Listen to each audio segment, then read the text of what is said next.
Welcome to the Hue-Man experience. Ooh-wee!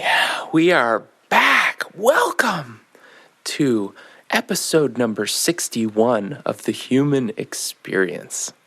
I'm your host, that one guy, and my dog is running around the house like a wild boy today. I don't know what got into him, but it was another morning of 14-degree walking, and so we didn't go as far as we did yesterday, and so perhaps he's just looking for an outlet, as I am, as we probably all are. But boy, oh boy, I'm glad to have y'all here with me today. Today, I get the opportunity to present the other side of myself for your enjoyment, entertainment, and whatever else you want to do with it. This week, I have been looking in the mirror, and after kind of accidentally, I guess nothing's an accident, after subconsciously invoking the divine jester with my friend Cody, it's been a good week, but sometimes good is difficult at first. The perspective that comes from the difficulty is good, what I would call good. But, man, it can be intense to go through. So we're going to jump right into it. This week's piece is called I'm Looking in the Mirror, while laughing with the jester at myself. I've been poking around inside myself recently, shining light around the caverns of my mind. And I've been finding elusive little bats still hanging from their sneaky perches.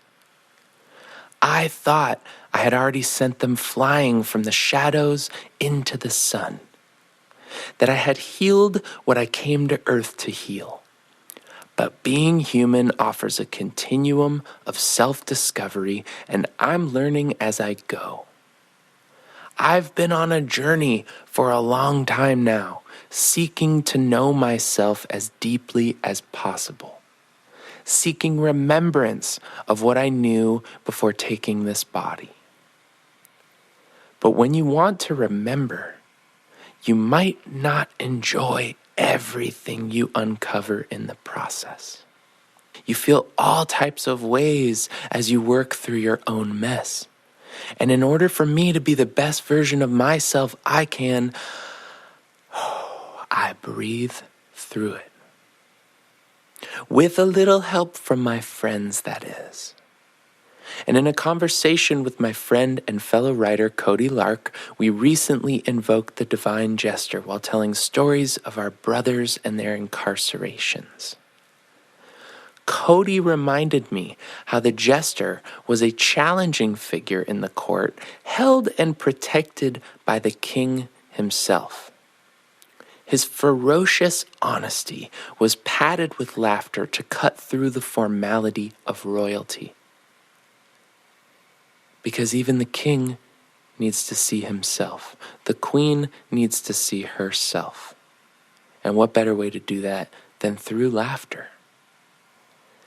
The jester always comes when called, often with a grander plan than you will be able to see. And I wasn't consciously ready for him to help me break myself apart this week. And so I found myself in pieces again for a few days. But I needed that experience, and I can now more clearly see the patterns which were living in my subconscious mind that needed to be understood and uncovered. Seeking divine motherhood for assistance. So I called to our divine mother, and I invited her into my world. I told her I want to know her and myself better. And I asked her to communicate with me. And the next night, I met her in a dream. But toward the tail end of this dream, when I realized how I was acting, I ran away in fear. I heard myself speaking to her, telling her how special I was and how much I felt I'd accomplished. And I sounded like that man-child character Stuart from Mad TV. Mama, look what I can and she softly replied in the most loving and queenly voice I have ever heard. "That is so sweet, darling."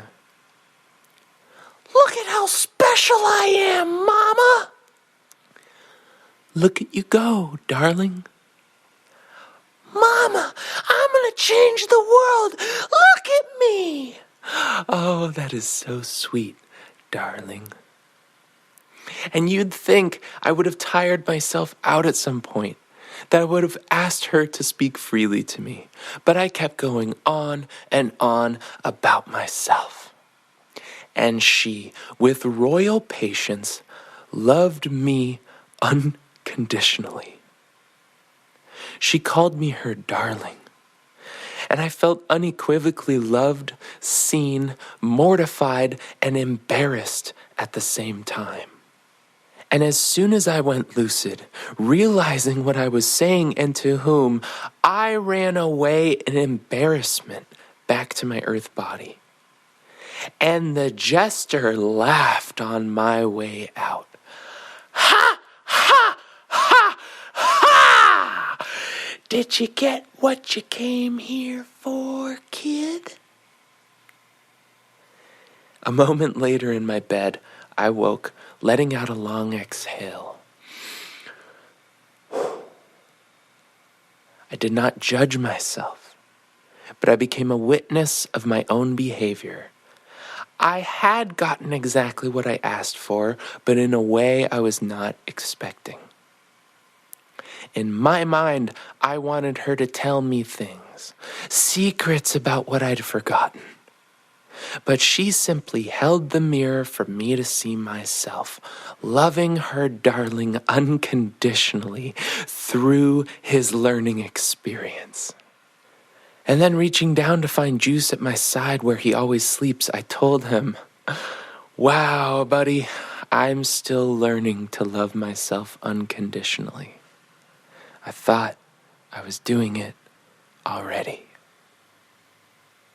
Calling on a friend. Last Sunday, I woke feeling exhausted and scattered again. So I called one of my dearest friends, a woman who was there with me when I hit rock bottom all those years ago, a woman who has always had my back, no matter what. We were supposed to record a podcast episode about dogs together that day, and I asked for her grace. I asked if we could postpone because I didn't feel like falsely putting on a happy face for the camera. I didn't feel like putting on a show while I was sorting through myself. On the phone, she told me about a prolific dream she'd had about me just before waking that morning. In her dream, she saw me stabbed to death either by an alien or a dog, but she couldn't quite remember who my killer was. And she was stressed because as my sister and my family searched for me, she covered up her knowledge of what had happened. She told the search party she did not know where I was, and she didn't even know why she was hiding information from them, and that made her feel confused. And I laughed with her about the dream and wondered what it might mean. Was it the jester in disguise who had stabbed me? I didn't think he got his hands dirty like that. But death in dreams usually signifies transformation. And so her dream helped me see myself and our connectedness in a new way. After we talked about the dream, we kept going for another 3 hours. And I completely dropped my guard, telling her all about how I was feeling. And like our sweet, loving mother, she helped me see into my own blind spots to get a clearer picture of myself through her eyes. And in hindsight, I should have been brave enough to record that call because life is not always puppy kisses, flower petals, and gumdrops. And I can see now how my work skews to one side more than the other. Mother knows I do my best with the tools I have in each moment, but I claim my humanity, because I am here to learn just like everyone else. I have feelings, virtues, dark memories, aspirations, and failed dreams which I navigate through on my path. And that means sometimes I fall short of who I aspire to be. So I write to learn through each experience. I was actually working on an entirely different piece for this week, but I wanted to share this with you because it's real and it's part of me. And the funny thing is, I can now see how perfectly this one sets the message of the next one up. It's perfectly perfect and something that I am meant to share with you, even though I didn't want to. Some people say they want happiness, but that's a fleeting emotional state. What I am becoming is balance, and I am committed to my practice. So for now, I say thank you to my mother, and thank you to my friends, and thank you to the jester. Thank you for helping me feel seen through your eyes, for holding the mirror, and for helping me to learn to love myself unconditionally. I laugh with you now, Jester, while I do my homework.